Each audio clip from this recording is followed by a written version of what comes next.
Na-extensionan pa imong kinabuhi aron makalagad ka, makasimba kaniya.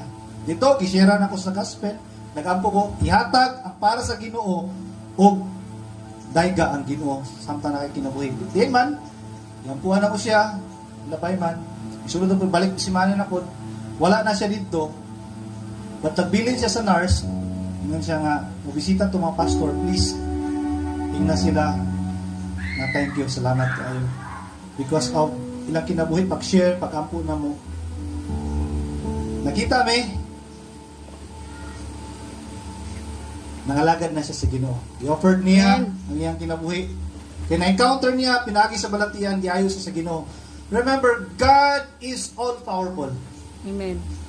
Wala nagkulang ang Ginoo sa tanan natong mga panginahanglan. Kita ra tawo may nagkulang diha sa Ginoo. Bisan pa nakulang ta sa Ginoo, and yet wala niya